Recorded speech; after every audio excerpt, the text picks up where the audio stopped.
Assalamualaikum warahmatullahi wabarakatuh. Alhamdulillahilladzi hadana lihadza wa ma kunna linahtadiya laula an hadanallah. Laqad ja'at rusulu rabbina bil haqqi wa nudu an tilkumul jannatu uristumuha bima kuntum ta'malun. Asyhadu an la ilaha illallah wahdahu la syarikalah wa asyhadu anna Muhammadan abduhu wa rasuluhu sallallahu alaihi wasallam wa ala alihi wa sahbihi wa mawalah. Saudaraku seiman di mana saja berada, kita patut bersyukur kepada Allah dan seharusnya bahkan wajib bersyukur kepada Allah karena kita hidup sekali dan sementara di muka bumi ini. Allah mentakdirkan yang baik, bahkan takdir yang terbaik untuk hidup dan kehidupan kita. Betapa tidak manusia di jagat ini yang jumlahnya cukup banyak, kurang lebih 7 miliar yang hidup sejak Nabi Adam sampai sekarang ini. Di antara manusia yang sudah tercipta dan diciptakan oleh Allah dan dihidupkan oleh Allah di muka bumi ini, kita bisa memahami akan tugas pokok, hakikat hidup kita. Hidup di dunia ini yaitu untuk beribadah, untuk bersujud, untuk menyembah kepada Allah Subhanahu wa Ta'ala. Kenapa kita harus beribadah? Karena Allah sesungguhnya, kita sadar atau tidak, sesungguhnya Allah telah memberikan amanat kepada makhluk Allah yang sudah tercipta saat itu, yaitu langit, bumi, dan gunung. Namun semuanya menolak, semuanya enggan untuk menerima amanat dari Allah, untuk melaksanakan ibadah kepada Allah. Tetapi kita yang ditakdirkan oleh Allah menjadi manusia yang lemah, tapi sanggup untuk menerimanya, sanggup untuk melaksanakan amanat dari Allah.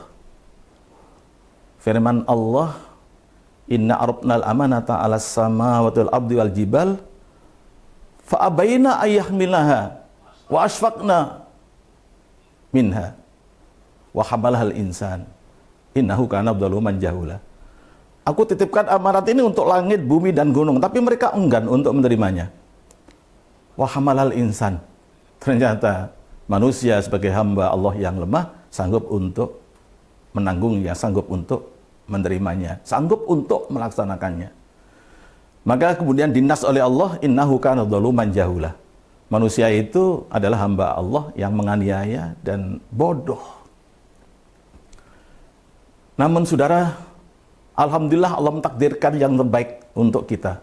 Dengan hidayah Allah, dengan petunjuk jadi Allah, kita yang telah sanggup untuk melaksanakan ibadah kepada Allah ini, dan benar-benar sekarang kita bisa melaksanakan dengan baik, dan insya Allah yakin dengan benar, karena sudah sesuai dengan firman Allah dan tuntunan, contoh-contoh, sunnah-sunnah Rasulullah Sallallahu Alaihi Wasallam. Saudara, betapa mengerikan kalau kita menyimak firman Allah di dalam Al-Quran.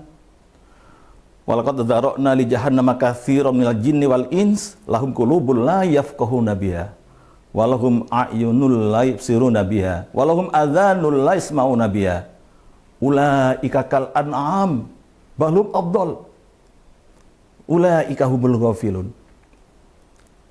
Kata Allah, aku persiapkan neraka jahanam ini untuk jin dan manusia. Kenapa Allah tidak menyebut makhluk yang lain? Karena yang ada jatah surga atau neraka itu jin dan manusia. Iblis sudah ditakdirkan oleh Allah dan semua anak turunnya akan masuk dalam neraka selama-lamanya. Jin dan manusia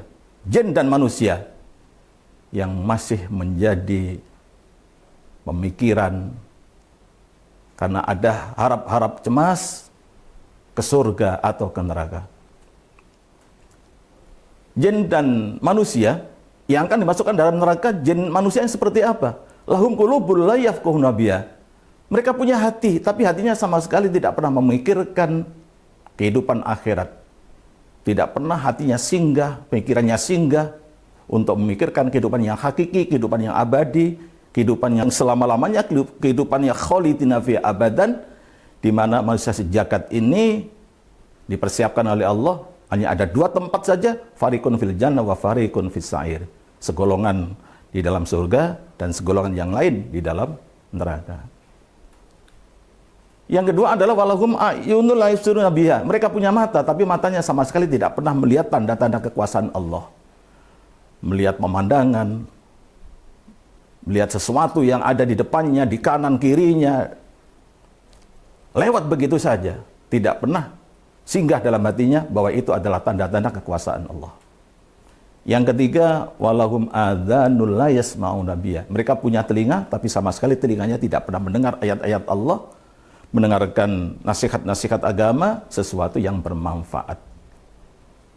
Jin dan manusia yang seperti itu adalah oleh Allah dikatakan ulaika kal an'am. Mereka itu seperti, kalau bahasa Jawanya adalah rojo koyo atau binatang ternak. Balhum amdal, bahkan lebih sesat lagi, lebih hina lagi, lebih tidak berguna lagi. Kalau binatang ternak masih ada manfaatnya, bisa diperjualbelikan, bisa untuk dagang, bahkan untuk mencari pahala, untuk kurban, untuk bayar dam ketika haji dan umrah, dan lain sebagainya. Balhum abdal, lebih sesat daripada binatang ternak, lebih tidak berguna daripada binatang ternak. Ulaika humul ghafilun. Kenapa terjadi yang demikian ini? Mereka lalai dengan janjinya dengan Allah yang sanggup siap untuk mengabdi, bersujud, beribadah kepada Allah Subhanahu wa taala. Maka kita bersyukur bahwa kita hidup sekali dan sementara di muka bumi ini Allah mentakdirkan yang baik, kita memahami akan hakikat hidup kita untuk beribadah kepada Allah. Mudah-mudahan ini menjadi kebahagiaan kita di dunia dan utamanya adalah kebahagiaan kita di akhirat nanti. Bersama-sama menuai janji Allah, masuk dalam surga dan selamat dari siksaan api neraka. Assalamualaikum warahmatullahi wabarakatuh.